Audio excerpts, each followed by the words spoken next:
and I'm black, y'all, and I'm blacker than black, and I'm black, y'all, and I'm black, y'all, and I'm black, y'all, and I'm blacker than black, and I'm black, y'all. I'm blickety black, blacker than black, black, I'm blacker than black, yo, because I'm black and I'm back. Yo, I'm black and I'm black, y'all, and I'm blacker than black, and I'm black, y'all, and I'm black, y'all, and I'm black, y'all.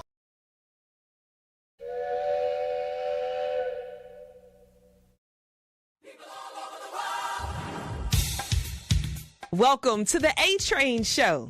And now here's your host, the A Train, Arlington Lane.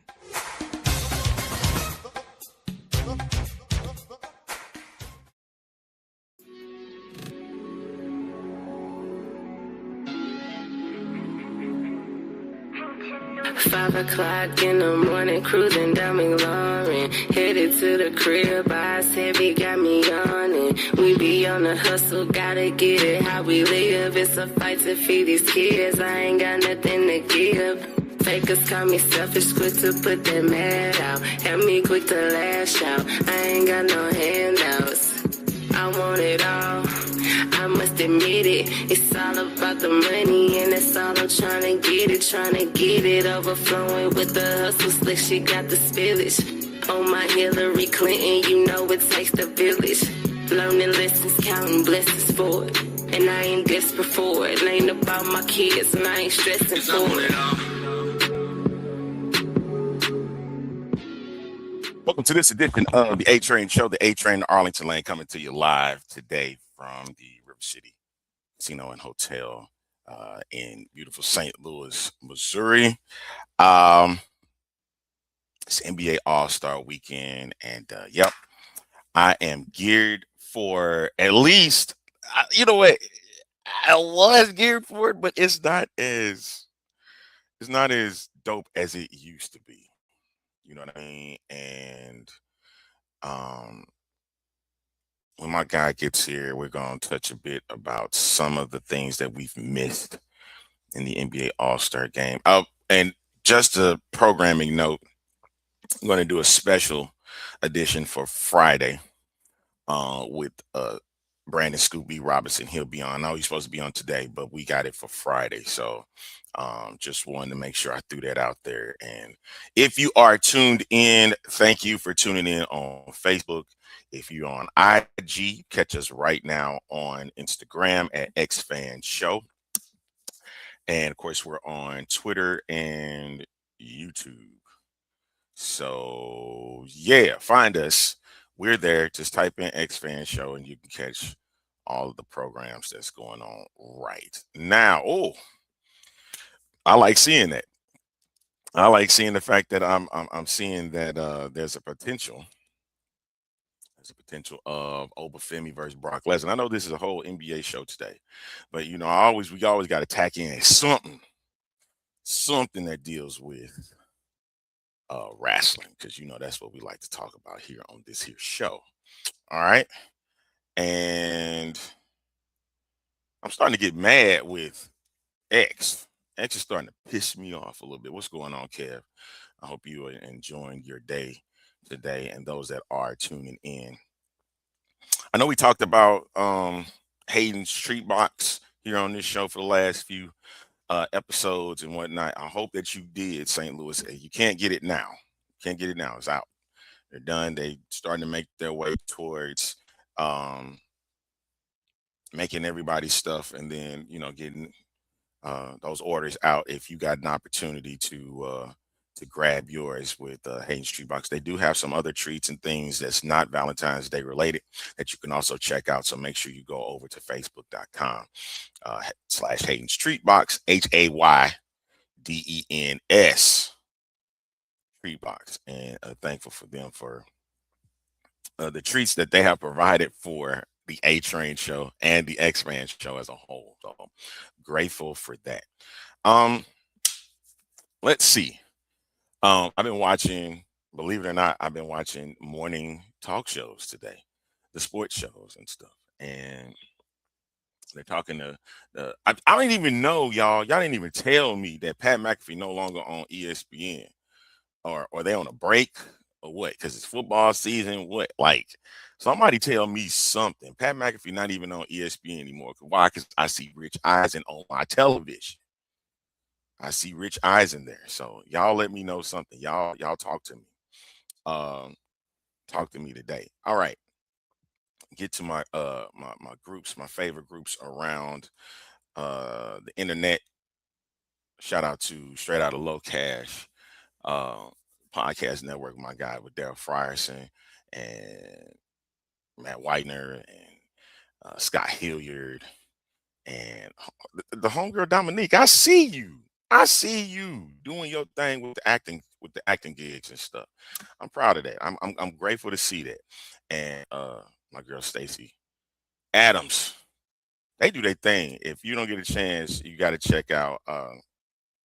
I love '90s music. It's a big group, and they get it in over there. All things nostalgic and things that are going on today. Um, are very appreciative of that group and for Mr. Frierson doing his with Straight Out of Low Cash Network. Thank you to Real Deal Sports, Pig Skin and Chill for allowing our content to be posted in guys groups. You know, I don't do that often, but I make sure I need to do that today. Girl Chat Sports. Shout out to my girl Melissa Ferris, of course with the Seattle Seahawks. I really want to put that out there, but I think all of the networks have done it already by posting that parade with Ernest Jones giving his cursive thoughts that he wanted to give out to the fans, not only to Seattle, but also give it to um, those that hate the Seahawks. So that's out there as well. So hey, what's going on, Rig? I see you, man. What's up, big dog? I appreciate you, man, hopping in. Um, Last night, of course, it was a full slate of games in the NBA.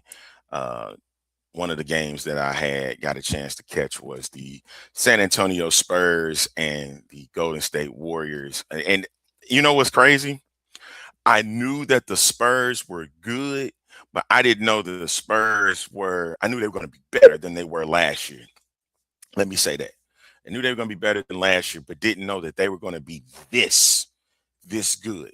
And shout out to their coaching staff because Greg Popovich knew what kind of coach he was getting that was going to replace him when he decided to walk away uh, in San Antonio. I did see the move that they made where Jeremy Socken, who in my opinion kind of reminded me a bit of a Dennis Rodman on the team. He wasn't Dennis Rodman, but he kind of reminded me of Mitch Johnson. I couldn't think of his name to save me, but I got it now. But see the turnaround of what Mitch Johnson is able to do.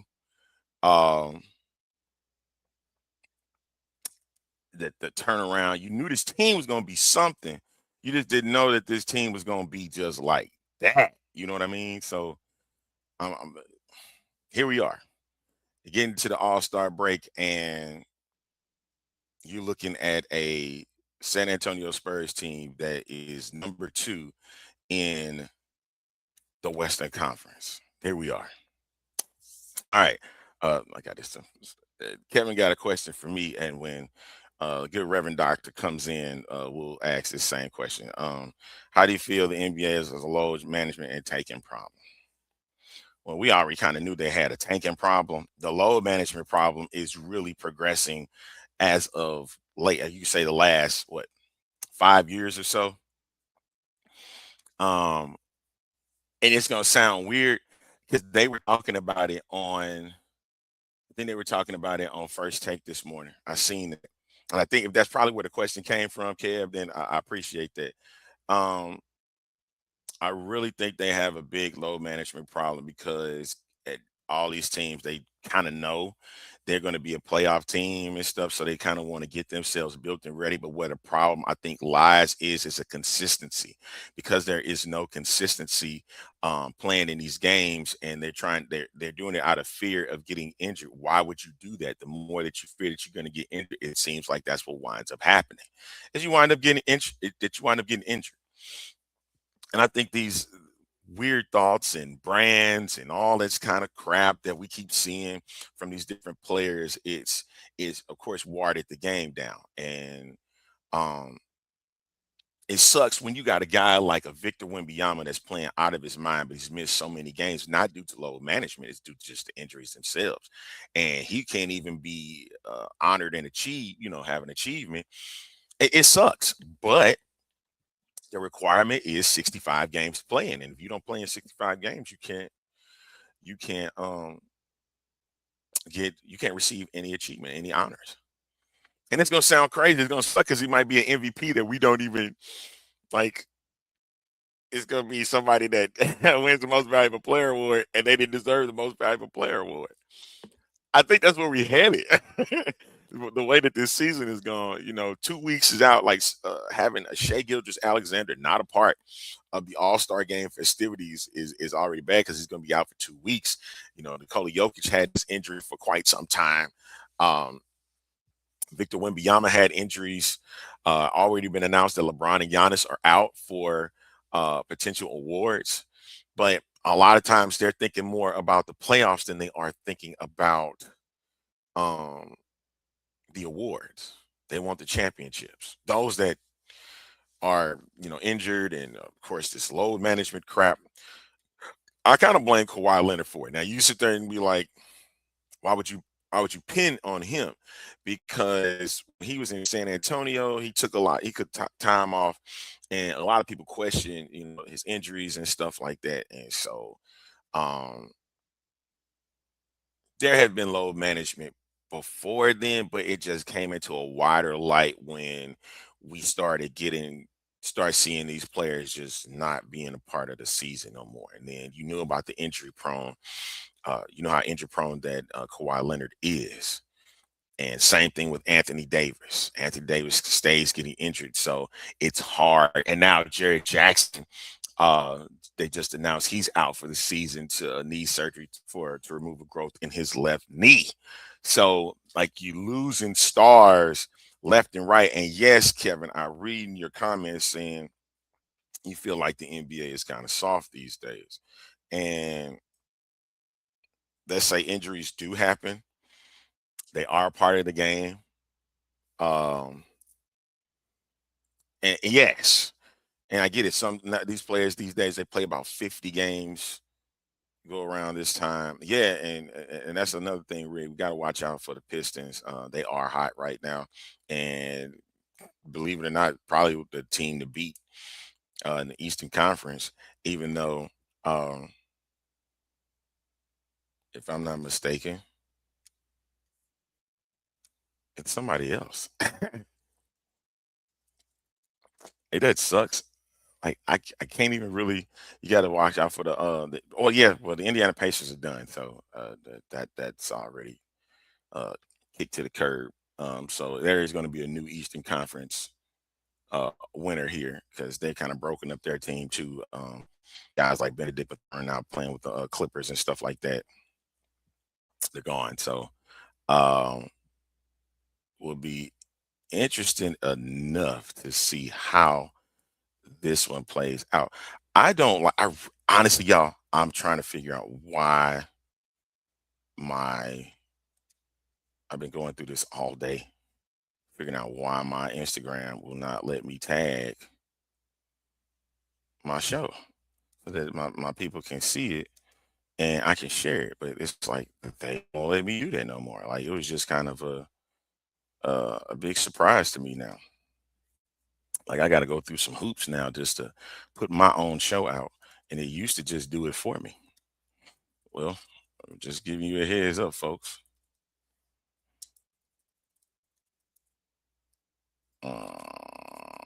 ASG. That's odd, man. I don't like what everything. It just keeps changing all the time, man. It just drives me nuts. All right, and for Gateway Sports, thank you, Gateway Sports, for allowing us to be a part of the mix too. And so you can check the show out there if you want. Um, Boston is definitely a team to watch out in the East. Definitely, as we about to head into the All-Star break. There's 3 games left tonight before the weekend jumps. I would not mind this because I think there needs to be a resolution from last year, Rig. And what I mean by that is I think the Pistons got cheated out of that series. I think it was that game five. I think it was either five or six. And they got hosed. And I think that would be great retribution to get the Pistons and the Knicks back. Now, listen, it's kind of funny that you mentioned that. These are kind of the matchups we would love to see coming down and brings story rivalries back to light. Especially, I would love a Detroit and Boston that used to kick it off in the 80s into high gear, man, for a long time. It was hard for any team to get past Boston. It was hard for any team to get past um, the Detroit Pistons before the Chicago Bulls pretty much took over the 90s. So it'd be definitely interesting to see, how that one played exactly. And that's what I miss. Even when it came to these NBA All-Star games, which is the reason why we're here. Um, I missed it. I missed the competitiveness of the games today. And I've been going back through Instagram and um going through Twitter, going through because it's a site. It's called Old School Basketball, and I love it. I love this thing. I love this site because it shows a bunch. I don't know if this is the one. No, no, it's not. Somebody bring me that link because man, I miss it. I miss the games themselves. The last good one I think I can remember was 2000 and like really, really good game. '03 was good in Atlanta because it was Michael Jordan's last. It was Michael Jordan's last NBA All-Star game. And I'll never forget the game. It was down to the wire in the fourth quarter. Him being guarded by Sean Marion. He hits the high arcing fadeaway on Sean Marion, and they go up two, and then some fool by the name of Jermaine O'Neal fouls Kobe Bryant on a three-shot foul. He hits the two free throws, and then they force overtime. This was supposed to be Jordan's shining moment. And you know what? And I got something else I want to talk about when it comes to Michael Jordan and his NBA All-Star MVP award that he got in 96 30 years ago. I truly believe that the '03 one, it was going to be meant for Mike to win the MVP, despite the fact that he shot the ball 26 times, only hit 9 of them. And I think he scored like 20, 22 points or something like that. And he was going to win the MVP after that shot because it was Michael Jordan's last All-Star game ever. And it was taken away from him. And it wound up happening where the West won the game in overtime, I think by like 10 points or something like that. And Kevin Garnett wound up winning MVP of that '03 game. That's the stuff I miss. The comeback, the 21-point comeback in 2001 in DC. Probably one of the greatest games, even though I remember watching it like it was yesterday. I was like, I don't know if the East is going to even make this comeback. And then they just started storming back. Kobe Bryant was on the verge of winning that '01 excuse me, MVP. Excuse me. And the ferocious comeback by the East, led by Allen Iverson, who did win MVP in that game, along with a couple of 3-pointers by Stephon Marbury that led to a 111-110. And not to forget the late Dikembe Mutombo, who had like 20-something rebounds in that game, and that brought them back into the mix too. If you see the last 5 minutes of that 2001 NBA All-Star game, it's probably the best 5 minutes of the game that you'll ever see when it comes to these games, because it was competitive, it was back and forth. The West was trying to keep this lead, but they just start falling apart. And I think it was a 41-21 point siding in that fourth quarter, which led to that 1 point East victory, because that East team was very short. I mean, there were guys 6'6", 6'7", 6'8", but you look at the West squad of Kevin Garnett, Tim Duncan, Kobe Bryant.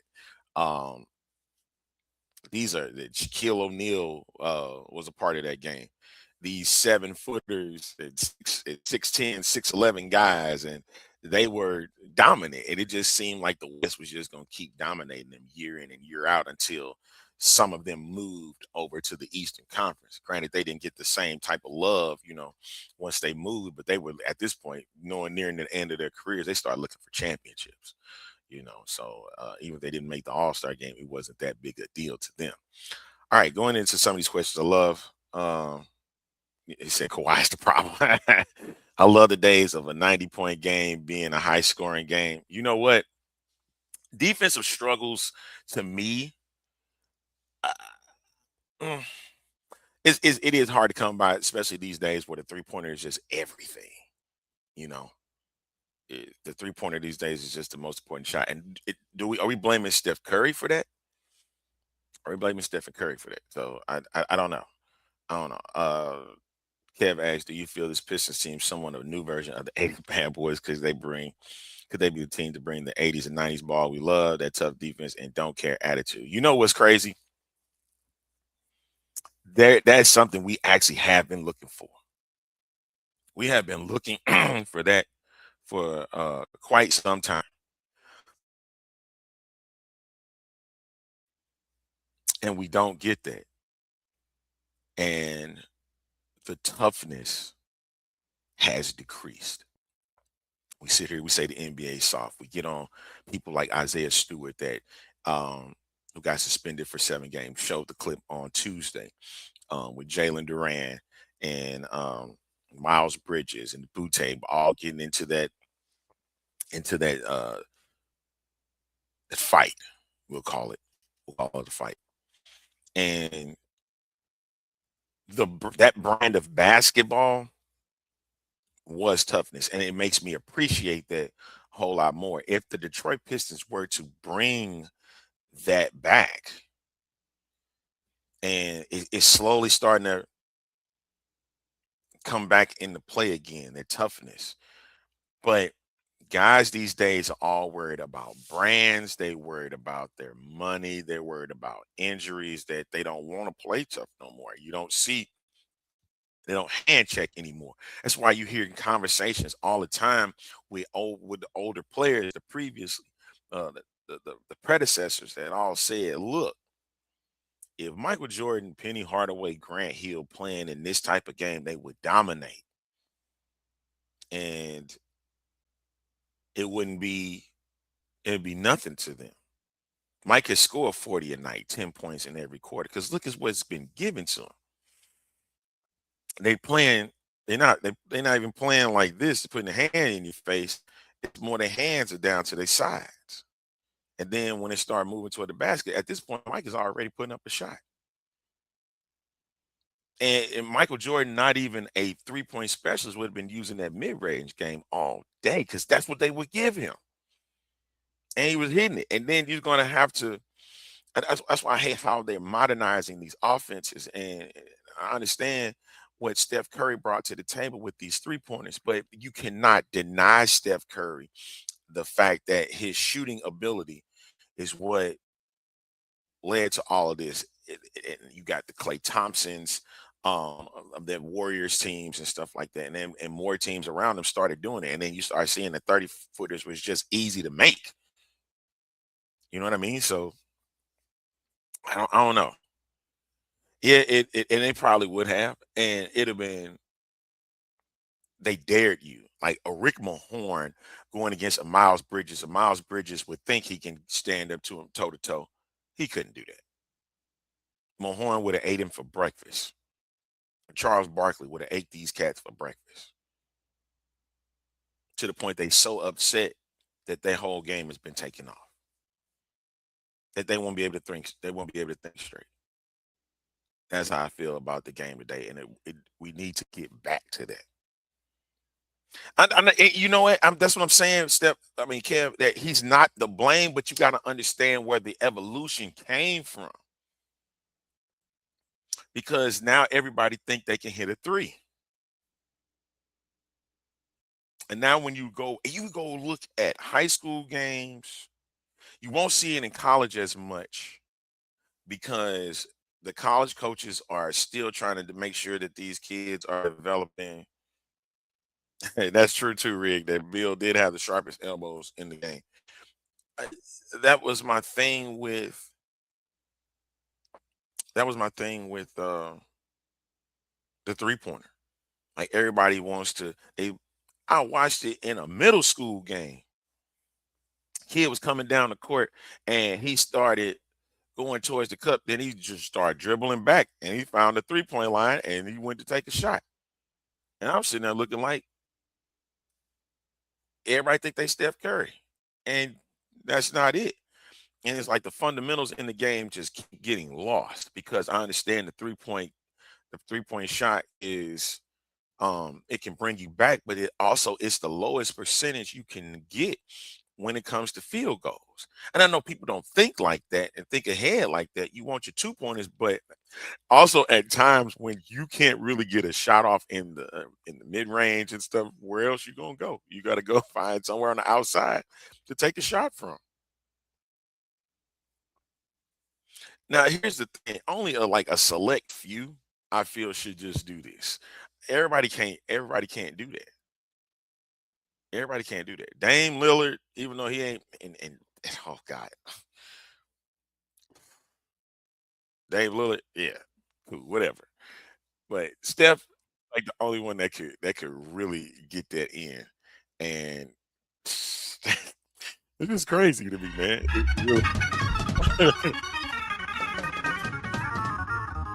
anytime you pop up, the music just instantly play, like anytime. I never understood this, but when you hear the music, a man is in the house. The Rev is here, ladies and gentlemen. Let's bring him in right now. What's up, sir? What's up, man? How you feeling?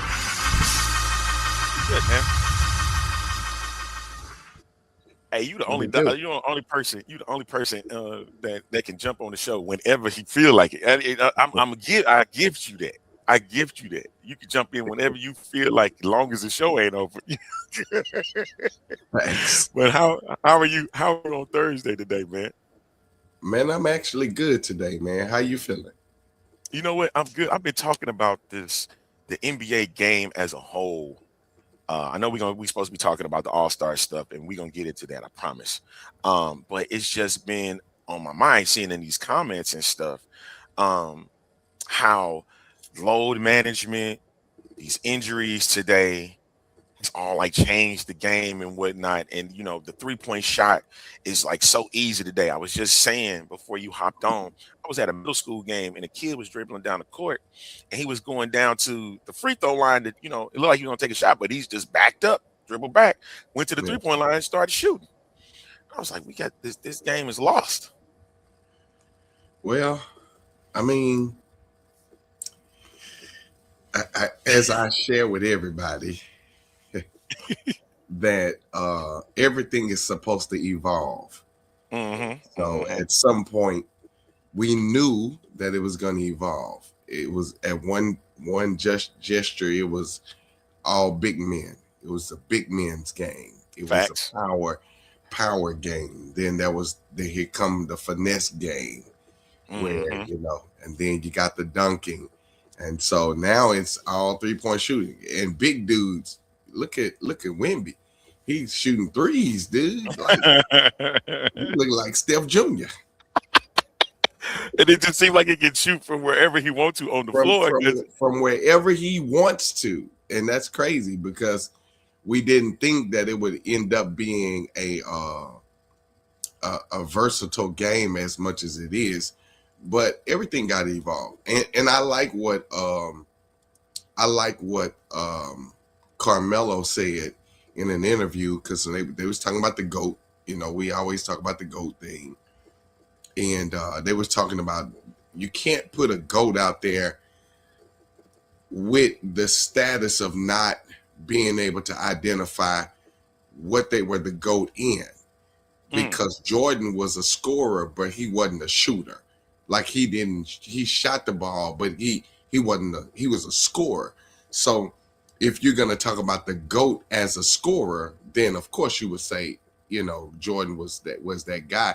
But as a shooter, the greatest shooter we got in our day, including the older guys, has been Stephen Curry.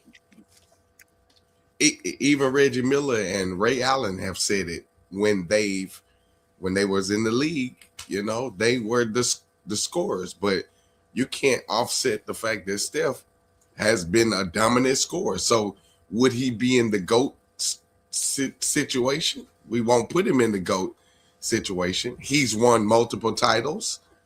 Would you put him in the GOAT situation? So it's stuff that the work, we just got to evolve. You know, everything evolves at some point, and we just got to evolve with it. So Kev asked a question at the beginning of the show, and want your thoughts on it too. He was asking, Okay. how do you feel about the NBA having a load management and tanking problem? Oh, I hate it. No, I hate it. I figured you did. I literally hate it. I hate it with a passion. I hate it because I guess the thing that bothers me is the fact that people pay money to come watch these guys. I'm not going to pay good earned money to come and see Steph, you know, those guys sitting on the bench. Like, I want to see them play. That's the point of me spending my good earned money to come sit my behind in one of them hard seats is to enjoy the benefit of watching the game. Right. And I agree with Rick's comment here. He said, every era has a GOAT. Times always change. So to me, there isn't just one GOAT. Okay. To that effect, I want to change the acronym of GOAT from GOAT to GOTE. Greatest of this or that era. Yeah. Or era. You know what I mean? Yeah. Whereas, and I'm gonna put it in the chat so y'all can understand where I'm coming from. Is GOTE, and I think it still says GOAT. It's not saying like an actual GOAT. You know what I'm saying? Like this. That's Greatest facts. of this era, greatest of that era. And I think that's the thing that we need to go to when we say these are the great. Yeah. Because even Mike himself don't even consider himself the greatest of all time. Agreed. And that's what I think that's the main respect, and that's what we should go by.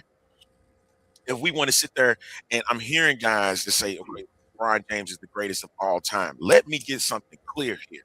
LeBron's stats match up to where Magic Johnson was. And when I put that in that realm, he was a triple master. He was points, rebounds, and assists. And I get it. LeBron is pretty much top 5 in all those stats, right? Career-wise, right? And the thing was, the body of work is a coach's dream. Yeah. Because LeBron is pass first, score second. I'm an unselfish type of individual, and that keeps getting lost. And when he finally says, "I'm hanging him up," and that because that debate's gonna go crazy. Please, oh my God, it's gonna be bananas. I'm just gonna be sick of hearing about Jordan, LeBron all the time. I'm sick of it now. You know, Yeah. So I was like, get it. dude, like you gotta understand his body of work is way different than what Michael Jordan's was. But you know, that's a whole nother thing. Now, what I was getting at was these all-star memories. These all-star memories that we had. You told me on the last show, you said you want to do the 5 greatest dunkers because that's coming up on Saturday. Yes, sir. This dunk contest coming up on Saturday. I don't know how to feel about it because most of these cats are 6'10", 6'11". All right, Rig, man. Good seeing you, man. Good seeing you in the chat. If you want to be a part of the show, here it is, X Fan Show. You can find us somewhere. except TikTok. We're gonna be on TikTok soon, but just find us. Um, one of the things we touched on was how the All-Star weekend just ain't the event no more. It used to be the premier thing we look forward to. We go back 10 years with the 2016 NBA All-Star weekend, probably the greatest dunk contest we've seen in almost 30 years, or 16 years, 15 years with Vince Carter. Then the one 2000 brought back the 88 memories of how good that was. You had three Yep. dunkers in that contest that all had everybody on their seats. And then Zach LaVine in 2015, he showed like, I got a showcase. And Aaron Gordon the next year after last, like, look, yours was good, but mine's is better. And it was just crazy how that showcase, and it's just like it just keep tailing down every single year. Well, I would say that after Aaron Gordon left, it started tailing down every single year. So I don't know no more. Well, like, what needs to be done is USA World 3-on-3 format. You're not hockey. You're not hockey. Let's just get that straight. Yeah. Hockey got it right now, believe it or not. I'm just not as enthusiastic as I was about the All-Star weekend. It don't have the same flair as it did before. And I think we always kind of look for it. We look for the All-Star weekend, 3-point shootout. Excuse me, the skills challenge. We look for the celebrity All-Star game. We actually look for the dunk contest. I was really, really interested in trying to see how they would recultivate it. But I think those years when Kobe was winning, when Kobe won, and the years before that, they started changing the format. Mm-hmm. And as you start changing the format, you start changing the way things, like how it always has been.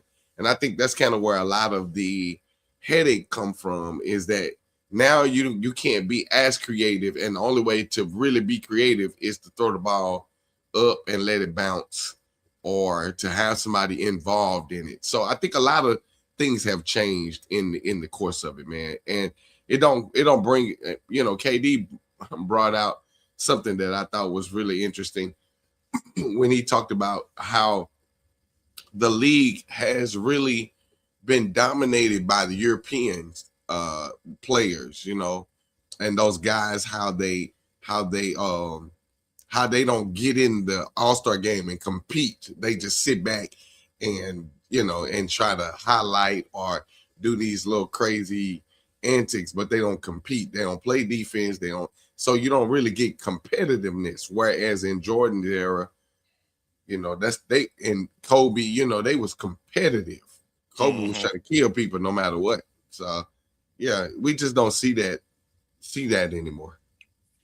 Right. And a lot of people were saying, and I'm going to go ahead and throw this out there. A lot of people was like, well, why LeBron, Morant's, these guys didn't get into the dunk contest? I'm going to tell you flat out what it is. They had no creativity for the dunk contest. Facts. Zero. No, that's facts. So if they would have put in it, then they would have more than likely embarrassed themselves. Yeah. And they wouldn't have done what a Zach LaVine was able to do, because I don't think LeBron can fly from the free throw line like people think he could. If not you now. Watch, not even 03, 19-year-old LeBron. Why did he even do it then? I don't know. Why? No. All you got to do is go back and watch his jam session from high school. He won that as a gift. I don't know, brother. He won that as a gift because he didn't do nothing special that indicated you should have won this dunk contest. Nothing. I don't know, brother. No, you can that's all you want. I'm telling you, it was simple. It was simplistic. I don't know, man. I don't know. I can't say yay or nay. And the reason why I can't, because at that time LeBron's legs were crazy. Like, he was jumping out of nowhere. Now, as far as creativity, I don't think. Now, this is where I agree with you. The boy can jump. Let's be clear. He could jump. I don't think he's creative enough to come up with creative dunks. And it's not really many dunkers that are creative like that, unless you've watched a Michael Jordan, a Dominique Wilkins. Unless you watch that, the majority of the dunk contest that we seen, like when Dwight Howard was winning. Why did Dwight win? Because he's tall. Because he's tall. That's all he. Hey, but wait, Doc, hold on, man. And he put on a costume and he jumped over people that's way shorter than he is. I'm not discrediting it. I'm just saying at some point we've seen Spud Webb jump over somebody. But why did we give it to him? It ain't like he was that creative. You know what Spud Webb's dunk was? He did a two-handed dunk with his legs crossed. And he bounced the ball. And he bounced the ball up and dunked it straight up. In one hand. Hey. He's short. Less. I guess we're going to have to determine something different then. But 40 years ago compared to now, maybe a Nate Robinson had at Spud Webb effect when he was in 5'9". He jumped over Spud Webb, which is actually pretty impressive when you look at that. I mean, he bounced the ball, he jumped over. Come on, man, he jumped over a slam dunk champ. That's nostalgic. That's nice. I mean, I get it, but we talking about creativity. Look at what Zach LaVine did. Look at what Mac did. Eric Gordon. Look at what they did. They brought creativity back to the dunk contest because that's what you look for. You don't look for just how hard a person can dunk. You look for the creativity of it and something we possibly never seen, or if we've seen it happen, we've seen it happen, and they've added another flair to it. Look at Vince, how Vince took a 360 dunk and it looked so crazy because he was still spinning going back down. Like, come on, man. Hey, see, Terrence in it said, but Dwight did want to continue to the left to go over 10 foot. Let's not sleep on Sean Kemp. Yes, that's Sean Kemp was overslept. But again, we're talking about creativity. We ain't talking about power. We ain't talking about what you got to think about it. When you talk about creativity, something that you can actually see somebody do and it looks phenomenal. It looks crazy. Hey, my man did the first dunk in the history of the contest where he tossed the ball off the glass, catched it, put it between his legs, and dunked it. Absolutely. Like creativity. And we were sitting there. I remember watching that, and he sat there and my jaws dropped. I was like, "What?" Creativity. D Brown. We didn't see D Brown do nothing until he did the creativity. You got it. It's about the dunk contest has always been about creativity. Now, Kel, listen, I know that's your cousin and stuff.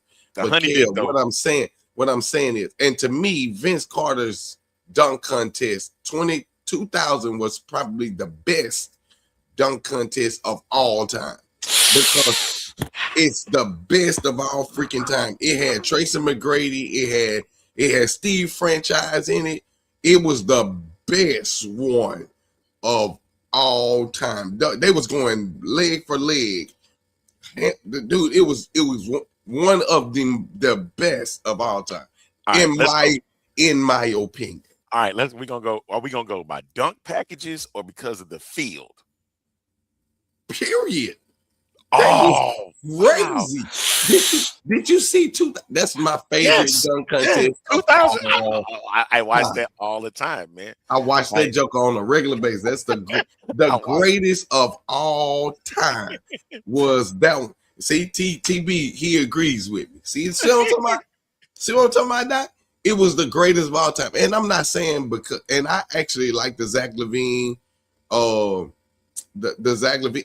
I love that one, but I think the one that really captivated me was watching all of them boys dunk and the way that they was creatively putting it together. They package all together of all of them was great. Mm-hmm. 2000 was amazing, man. Mm-hmm. The best dunk contest to me. And I've seen the Jordans. I've seen the Dominique Wilkins. I seen all the Kobe. I seen all of them. That one to me, hands down, was the best.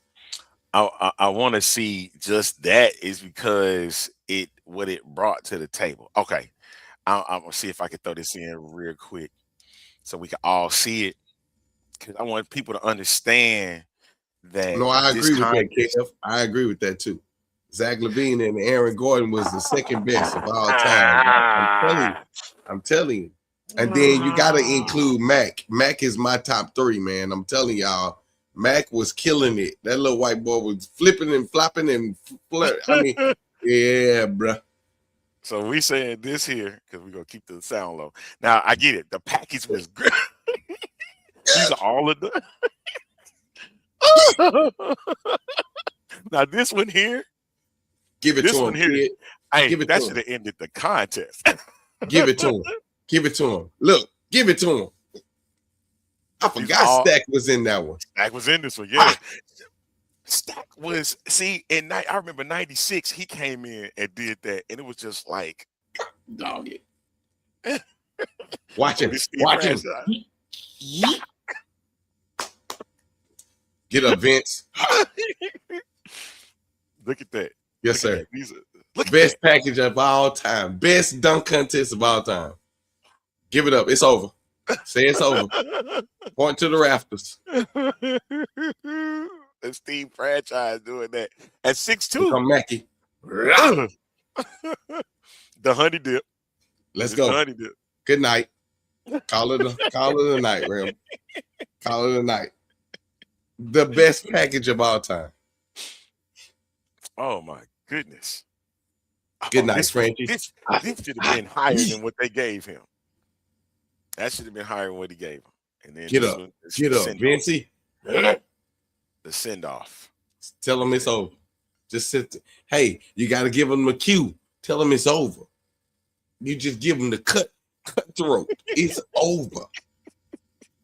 That the best dunk package of all time. I'm telling y'all, man. That's got to be 1. And then Zach LaVine and Aaron Gordon got to be 2. And then Mac got to be 3. And either one of his title reigns, you can put them in whatever order you want, because both of his championships were hands down sold to him the moment he dunked his first one. Okay. All right. So we're gonna talk a bit about that. You say all the time when it comes to dunk contests, you say that one was the top, right? So you can't sit here and tell me that this one, the final itself, wasn't doable, man. Like, are you kidding me? Like, come on, man. This was everything, yo. Everything. You got to get started. Get everybody warmed up. Get everybody warmed up, man. Hey, man. That's nice. Hey, that's nice. And this is a 6'10" dude doing this. But let me tell you why that didn't impress me as much. What is that one did? That's nasty. Now that one right there was gravy train. Good God. But because Jason Richardson did that same dunk between the leg. But no, see, okay, all right, you throw that out there. Get up, ain't saying. Now that was. Yeah, that's a definite 10. Definite 10. You got to give it to him, Doc. Yeah. Nasty. I can't call it. That's my second one too, bro. That's my number 2. That's my second of all time, man. I'm telling you. That's my second of all time. Can we do 1A and 1B? Because look at this. Yo, I get it. He missed. But look what he was doing. Hey, man. He's flying from the free throw line. And you're going to sit there and tell me this is. Come on, Doc. Oh, hey, man. What are we doing? Ain't nothing gonna beat that 2000, Doc. Yeah. Get up. I'm sorry. It's good. I'm saying it ain't like 2000, dude. 2000 had some incredible dunkers. It took it to another level. It did. You know what I mean? this contest took it to another level where you did not look at this. Come on, man. Look, I love Vince, man, but Vince, if Vince would have done this, you had to shut the whole thing down. First of all, Vince had a two-hander. Yeah, it's step aside. It's a step aside. Yes, I get it. I get it, T. He said Andre Iguodala. I remember that. He should have won the contest against Nate Robinson. I get it. I forgot about that. Yeah, he should have won. He should have won that contest because everything he done was on the first try. And they gave old boy way too many. They gave Nate Robinson way too many tries. Way too many tries. This here, right here. When he first, and I seen this, I was like, what? And I'm like, he really finna do this. And the way he did it, my man had cupped it. My man cupped that. The way he cupped that. Hey, that was nasty. Hey, that was pretty nasty, Doc. Look, that's me. That's my face. That's my face. Yeah. Hey, I'm gonna get in trouble for this. I don't care, but I want y'all to understand that this contest, it was like, come on, dog. Hey, second best of all time. Second best. No, you can't do that. You can't do that. Okay. Are you saying second best because there were no props like this in the contest and it made it that more impressive? Because here's the thing. Zach did that exact same dunk. No prop. Same dunk. Man. Second best. I still said it's still, look at that the fact that he had to cup that and bring it back. I'm gonna say it again. Second best, Doc. Come on, you can't say second best, cuz no. Second best. It is not. Okay, what Kev say? Kev said, okay, then let's say this. He said it's the best of that era. Levine and Gordon is the best of this era. Okay. If we're gonna go by what we were saying earlier in the program. We can't do that, dude. We got the dunk contest ought to have the same standard. Come on, man. I mean, no, I'm telling you, this dunk contest was amazing. It does not compare to Vince Neil. That 2000 dunk contest was beyond bunkers. It was nuts, dude. I mean, it did. One thing, the impact that it did on 2000, it brought back. Everybody said, "Okay, the dunk contest back." Guess what? We didn't have a dunk contest for about 2 or 3 years. Exactly, because it lost its flavor. Yeah. Yeah. Wasn't it Kobe was the last one before? Last one before it, yeah. Yeah. So what I'm saying is, bro, when Vince came out, I'm saying, look, that's nasty. And that was the thing. No, that's sick right there. Look, that's sick. Oh my God, that's sick. Hey, but wait. Hey, hands down to me, that's the second best. I'm telling you, like, what? Okay, so creatively, they match up. They kind of match up creatively, but let's be clear, man. 2000 this right here. Oh yeah, that was nasty. That's nasty. Okay, we're gonna stick with what Kev says.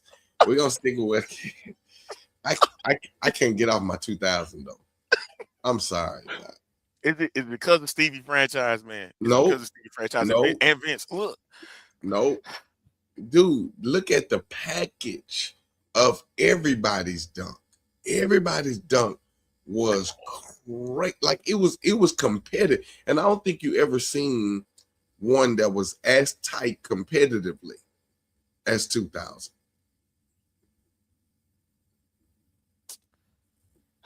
That's hard to judge. Have you ever seen one that was hard to judge? Like everybody seemed like they getting 50s. That was that one. I mean, I know, but I'm saying, well, Shaq screwed this up because he gave boy a 47. Zach, a 9, a 8 at one of them dunks, an 8. He gave him an 8. I'm going to 8 because he missed the first dunk. Dude, get out of here. He penalized. That dunk was still sick, regardless. He penalized. And people started doing that afterward, because even when Gordon got in the other ones, because in my opinion, he was supposed to win, but you got that dude, Derrick Jones Jr. Again, my man threw the ball off the glass for him. He came up, jumped over my man, put it between his legs, and he dunked it. Come on now. Come on, cut. Wait a minute. I'm just saying, sir. I'm just saying, sir. What are we doing? And, yeah, and I think that's the reason why we say 2000 is the greatest dunk contest, because it brought everybody back. And we knew that when Vince came out there, Vince instantly had the swagger. We knew it. It was just like Kenny Smith said in the contest, who's going for second place? That's why we love that so much. I think for me, though, I think what it was, not just because it came back, I think for me, the 2000 dunk contest was pretty much dope because of who was in it for me. Because at that time, not just if people knew about Vince Carter, but we know him by in game, him jumping over people's necks in the game. We knew that. We knew about Tracy, how he did that in the All-Star game. He threw it off the backboard and two-handed that joker. We knew about this stuff. We knew about Steve Francis and Jerry Stackhouse. We knew they could dunk. But that particular one started creativity all over again, because you're so used to seeing Jordan, Dominique. You used to seeing Cedric Ceballos and Isaiah Ryder, Baby Jordan. Let's not forget Harold Miner. Yeah, man. So and Jason Richardson. We used to seeing creativity. So it started kind of losing their flair when they start changing the rules, and then changing the rules, and then you're getting players that's not really invested in doing it. When Kobe did it, I said, okay, maybe it's going to get some of the other dunkers to come out, but they're not creative. They can dunk. They are power dunkers. That's why I said Sean Kemp won. I mean, Sean Kemp being in it was cool, but to me, he's a power dunker. He wasn't really he's an in-game dunker. Like, he'll embarrass you in game. That was Michael Finley. Michael Finley was like that. When he got in them dunk contests, especially that one in 96, everybody's like, he can do these in game. And, at the time, that was, believe it or not, the creativity we was looking for, which is even more shocking enough that he didn't win the contest. Because let's be real, Brett Berry had the one. He kept the sweats, and he jumped from the free throw line, literally on the free throw line, okay? And so that's where I get where everybody feels. Have they announced the contestants for this year? Yes, they have. Who are they? Do I even really want to announce them? Okay. I'm just interested. The field is Carter Bryant for San Antonio, is a rookie. Jackson Hayes for the Lakers, Keyshawn Johnson for the Miami Heat. And I think the reason they bringing him in is because they sold him that his daddy was a participant. That's Jace Richardson from the Orlando Magic. They sold him and said, yo, we love to get you in because your daddy was a participant in this. He won it twice. I'm like, well, why put added pressure on me to sit there and do this in front of everybody? I wonder if his daddy's going to participate. Because his daddy had a great dunk package. All right, top 5 slam dunk contest. Is Mac still in the league? I don't think Mac is in it. He's just not participating in the dunk contest anymore. He's still in the league, though? Yeah, he's still in the league. He just said, I'm done with the dunk contest. Don't ask me. I just ain't seen him. I ain't seen him play. Because he's been playing G League ball. He's still trying to get in, man. Oh, I got you. He's still trying to get in. He's an undersized guard, and no team right now is really. I'm like, the Bulls could use him as much as they got rid of their whole. But shoot, just about every team need a guard now. So you pretty much won't lose getting him, Yeah, and not to mention, a lot of stars are out. Luka Doncic is not playing. Jared Jackson is gone for the season. Right. And that's my point. Houston, go get him. Get who? Mac. Oh, so go get Mac. I mean, Fred is still out. He ain't gonna be out for a minute. They banking on what's his name? Shepard. They banking on Shepard. Okay, anyway. Kev said that's what I feel about John Morant and Russell Westbrook. They just in-game dunkers. Yeah, they can. I don't know. Do Ja even have a package? I've seen Ja do some If- crazy dunks now. If that's the case, then Derrick Rose should have been in the contest. Everybody was rooting for Derrick to get in. He had no package. No, I don't think he had no package though. They just could jump. They just could jump. That's it. You got to understand. And you Kev, I agree, man. Somebody need to get him, Doc. You got to understand. They need a guard. The whole plethora of a package is you got to have some good creativity. Creativity. That's the biggest thing about the dunk contest. Creativity. Jumping over 7-footers. Because what's my dude that won in what was that 2019? He's forgotten. Because nobody can even. My man jumped over Shaq. Did the honey dip. Oh, okay. Yeah. He jumped over Shaq and put his arm in the hoop. And with the seat. That's what I'm saying. People forget.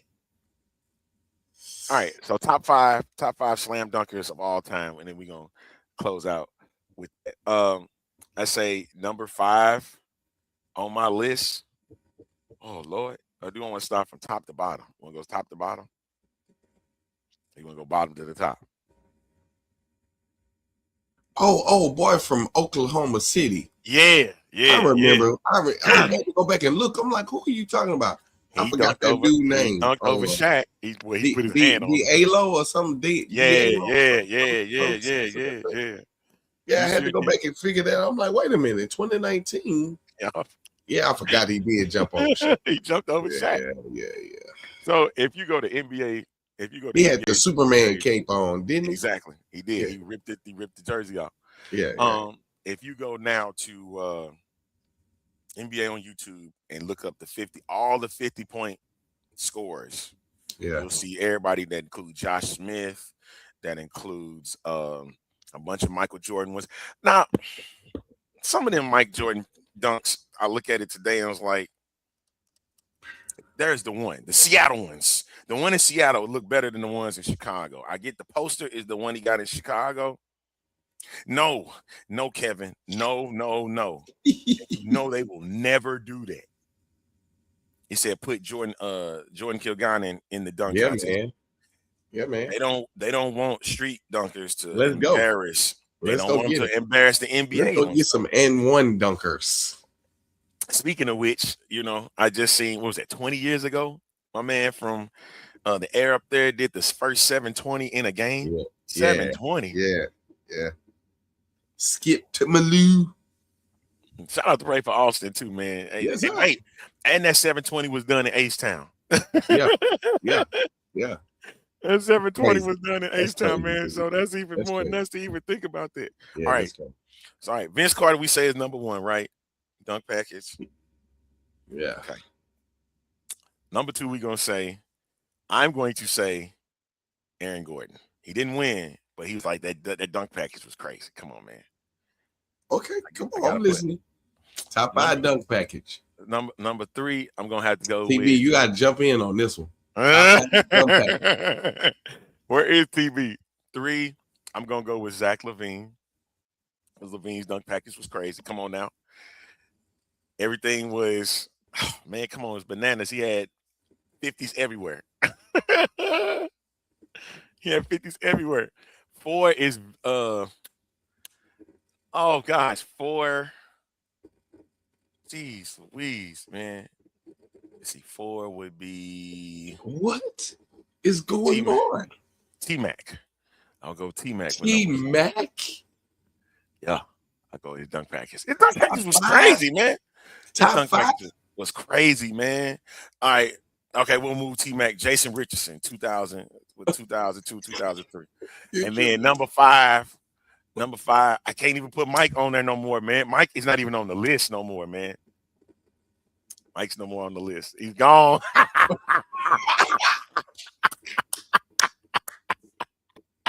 Ooh, man.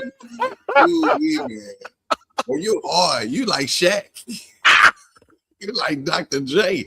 Dr. J was getting everybody 6s. Man, you hard. You hard, Doc. He's not there no more, man. Because I Mighty back God. It's hard, What? man. It's Jay hard. Rich? He said Jay Rich too. Mac No. McClung would get that. Yeah, let's get him at the number 5, baby. Yes. Dunk So packages. no Mac, I just put him McClung? in. Mac was 5. Mac is 5. And you don't put Jordan in it? No. His dunk package wasn't worth getting in the. I know it sounds crazy. No, and I love Mike. I love Mac, but I'm telling you, I went back and looked at it, and do not get me wrong, the packages that he had, it just was slowed down. You got to understand the slow motion stuff. It made it look like it was unreal, man. But they was just dunks. Hey, man.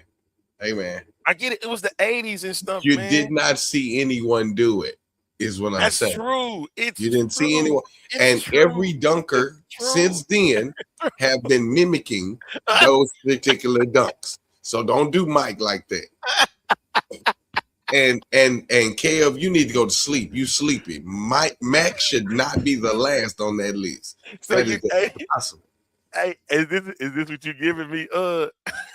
You doing this to me? That's the dumbest thing I've ever heard in my life. You get nothing. Oh, okay. You get nothing. You lose. Good day, sir.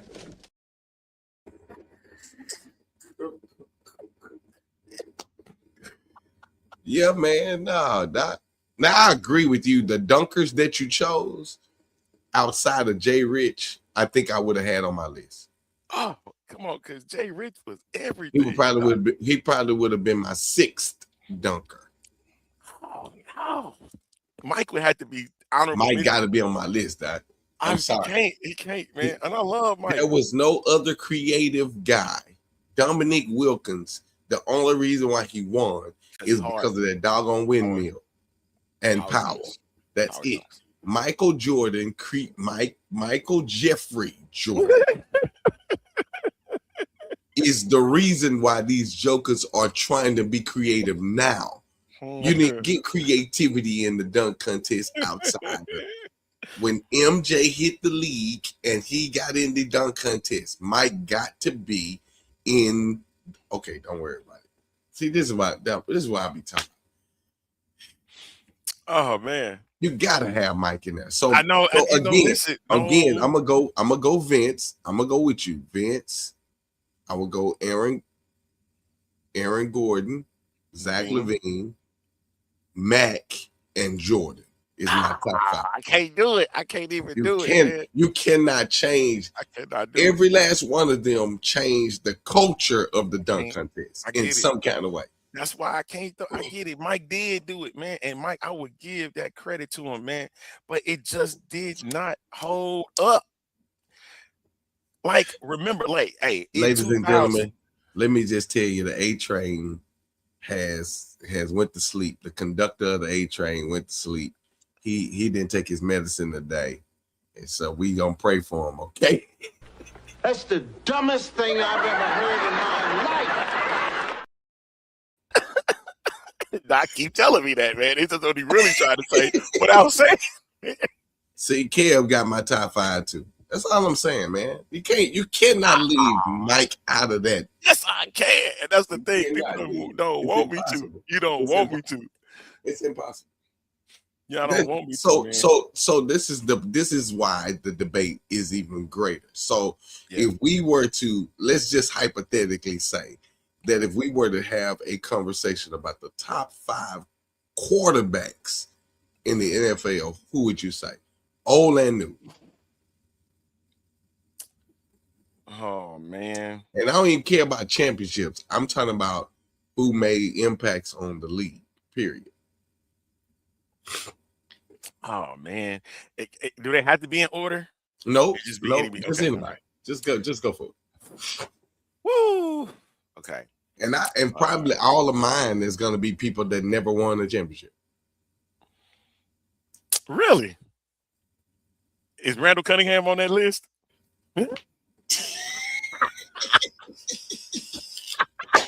Absolutely he is. I knew it. When you said that, I knew you was going for that. I know you not. Absolutely, he is. Tell him to bring me my money.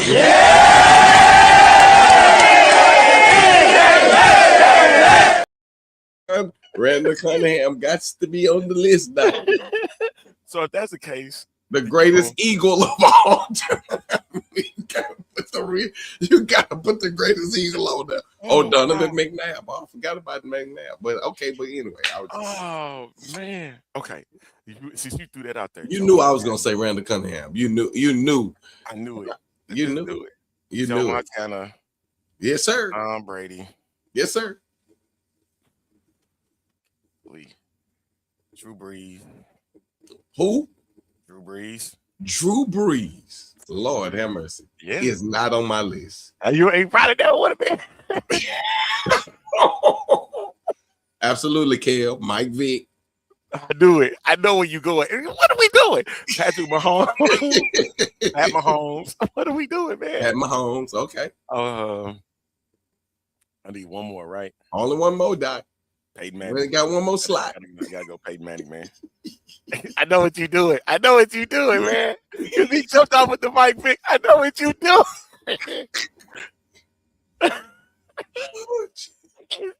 You for this. Boy, this is funny to me.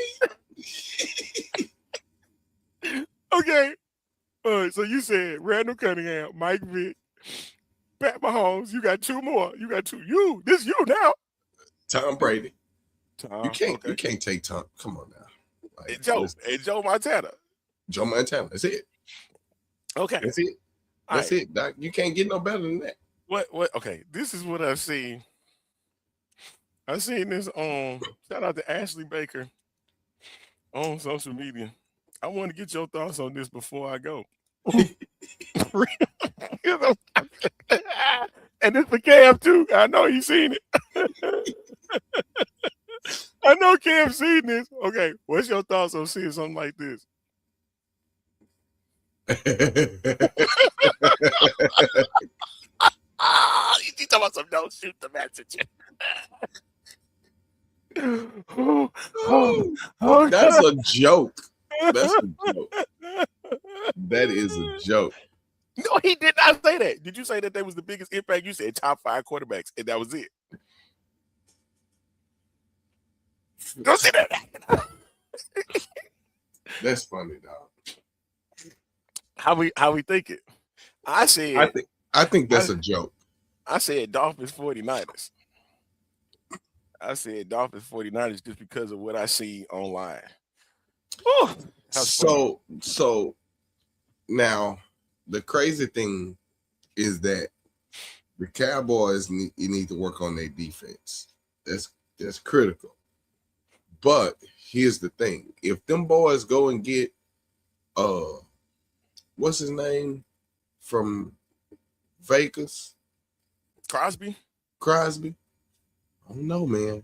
I don't know, man. And then the crazy part about it is that they that's funny. I'll get out. You're absolutely right, Kev. You're absolutely right. He gonna have to go on and croak the bottle. It just be done. It's over. Cause he gonna get everything. You hear me? Oh man. That man gonna get away. He gonna get in the way of everything. But I think if they get a good defensive end and they keep the nucleus of what they had already, and then tighten up a few little pieces and parts, I think it'll be all right. And getting Crosby and keeping Pickens will give them a better shot. I think. All right. That was too funny. But they ain't gonna get to the Super Bowl no time soon. No time soon, you say? Okay. Nah. Jerry got to sell the team. It's never happening. That's never happening, man. Yeah, no, he gonna die with a cowboy in his hand. That dude, well, he ain't gonna let up at all. Ain't nothing wrong with hey, it's gonna be all right. It's gonna be all right. I hope so. That's what we hoping. That is our hope, sir.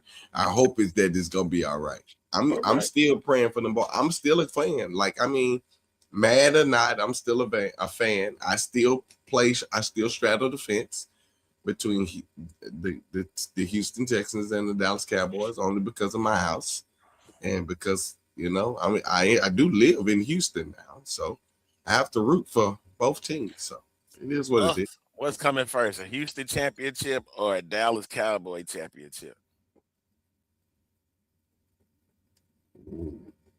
Now that's a critical question, sir. Let me think. Hey, where's TB on this one? I need TB on this one. TB, TB gonna say Texans all day. That's all I want to hear. He ain't gonna fight that debate at all. Terrence, as a matter of fact, he probably left from because he went had to go back because it was lunchtime on him. No, he got to go. All right, so I have a dilemma. The dilemma would be, it depends on which team can get past the second round. Okay. All right. Whoever can get past the second round, I think, got a better shot at a win. And most likely it's going to be the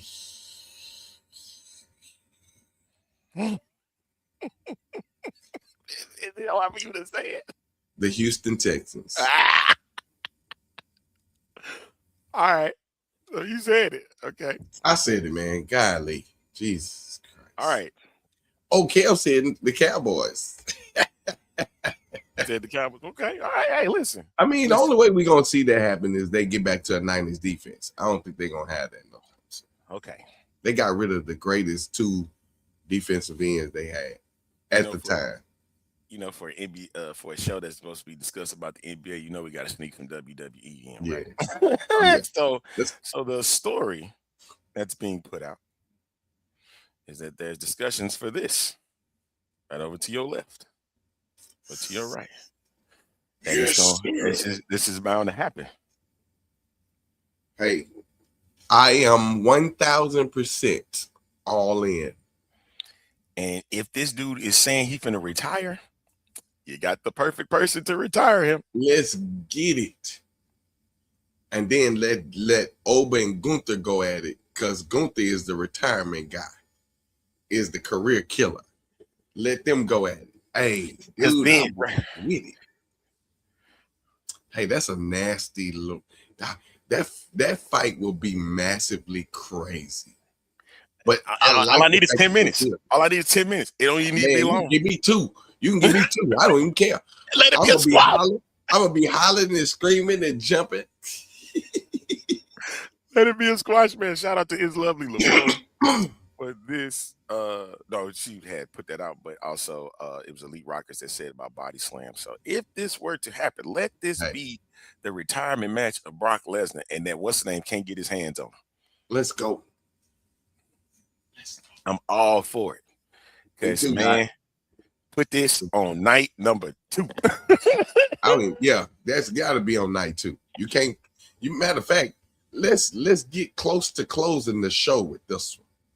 Don't start the show with this one. You gotta get toward the end of the show with this kind of fight. This is one of them ones that you look forward to. It's gonna be crazy. I would almost start the show with this. Open the show. I will open the show with this. Yeah. I don't know, bro. I don't know. This is beyond main event. Mm-hmm. That's pretty massive. Can Brock give me 15 minutes? Brock can give me 15 minutes with this. I know he cannot. Well, he has though. He has at times, man. He has at times. And then Heyman come down with him for this match. Ooh-wee. Hey, and you know who I would want massive. In this Oba? At Oba coming down, I would need my boy. I would need Apollo Crews for this. I would need him. He's still working. He might not be working on in the ring, but yeah, we saw him at what was SmackDown he was on.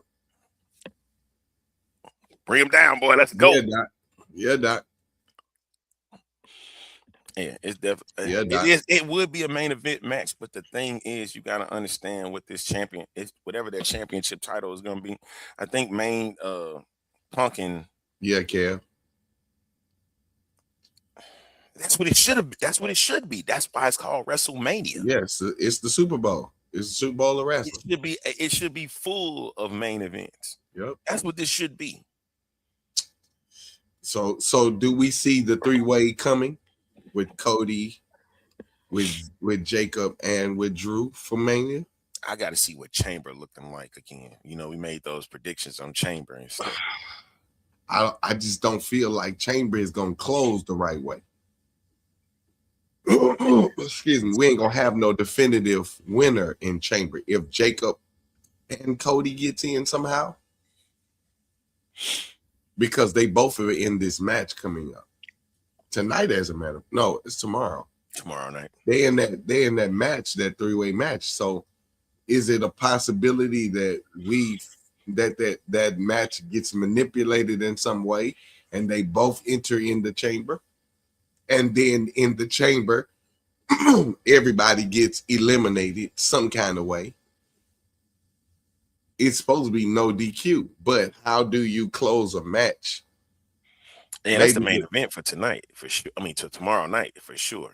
Well, I'm saying, if at Chamber, I think I would have them to just somehow fight outside the ring, climb. Well, no, you can't climb out the Chamber because the Chamber is closed. So I don't know. Find a way to get out, and they end up just being outside the Chamber and DQ it some kind of way, or just call it a no contest, and that way it end up being. Why would you do that? Why would you make because it? We want a Drew, Cody, and Jacob match at Mania. You can't if you let Cody win the Chamber, then that's how do you include Jacob in this? And then if not, Jacob is main card. How do you not put him in a match for Mania at somewhere? The same way you do like they did Cody and Roman at Mania. At Mania 40, but was it at Mania 40 where everybody was starting to get involved? Everybody get involved in that match. I don't like it though. I would rather it just be I would rather, hey Amanda, I would rather she said Oba is the best ever. I would really like it better if it was a legal. I would like it if it was a legal match between Cody, Drew, and Jacob. It would just make it a lot more easier to kind of see a definitive winner. But unless you do Jacob one night on Saturday and then Cody on Sunday, I just don't see it. Where do you put Jacob on the card? I don't think you do. How do you leave a Jacob Fatu off the card, dude? He gets involved in the match. Yeah. Just, I don't think they see him right now holding on to a championship at this point. I don't think people. I want to see that happening. I don't think people like the fact that Drew got this championship. And no, that's not what I heard. They said they was cool with it. Cody was cool with it. Really? No, Cody was cool with that. Give me Jacob Fatu. I want to see him with the belt on him. Me too. So I can see what he's gonna do with it. And I think that's the issue with where does his place belong in this feud. And I'm like, we need to know answers of how he got taken out the last time, right? So we need to resolve and close up the chapter, right? Yeah. And I think what it's going to wind up leading to is going to have to be a triple threat match. But how do we get to it? I don't even think that's the point. I don't even think it closes out Mania either. The match is going to close out Mania is Roman versus Punk. But how do we get to a triple threat? That's my point. If one of them win the Chamber, how do we get the other one in the match? It's going to be Drew McIntyre ruining it. And you know how Nick Aldis get mad and stuff like that because your champion is ruining one person and just want to make sure that nobody really faces him. Like, I'd rather have somebody else. Because remember, even Trick Williams has now come after Drew McIntyre has inserted himself into this mix. So where do you really go No, from man. it's tricky. It is tricky. Like I said, I mean, the only thing I can think of is something that has never been done in chamber. Is somehow when they fight this tomorrow, and let's say Cody wins, right? So Cody is in the chamber. How do you get Jacob in it unless you put him in another qualifying match? And most of the time they don't do that. The qualifiers are already set. Unless you're giving them a second chance, you give them a second chance. Now we got something, but then you put them in the elimination chamber. Only one of them can win it. So how do you DQ the chamber itself or hijack the chamber to where no winner come out, and then on Monday there is a match that now Drew is infused to bring together, which includes them both. Then we get the triple threat. That's the only way I can see it. I don't see another way to make that happen, because once a definitive winner wins at chamber, they are scheduled to have a one-on-one match with Drew. So how do you fix it? I have no clue on that one, man. So like that's why I said just let somehow, some kind of way there be a crazy DQ stipulation in chamber this year, and something that's never been done ever, where the chamber finishes with no winner, and they have to solidify that on Monday.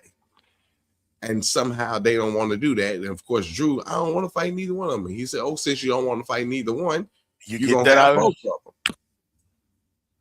That might work. That's the only way I could see it working. That might work out. Okay, clip that.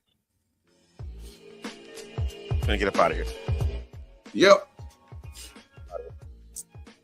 Okay. Thank you everybody that tuned in. Valentine, if you got one. I am the Valentine. No. We already know. Hey, we are the Valentine. I'm doing some pre-Valentine stuff. So, because I got to work on Valentine's Day. Sucks to be me, right? But pre-Valentine's Day stuff that's happening, and those that celebrate and enjoy. And Kev, I said, but Kev, here's the problem is. The problem is the DQ got to happen in the chamber though, because the winner of the chamber got to face Drew at the end. So they ain't gonna really work.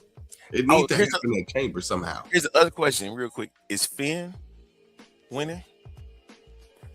See, I don't know, man. We got to talk on that Tuesday.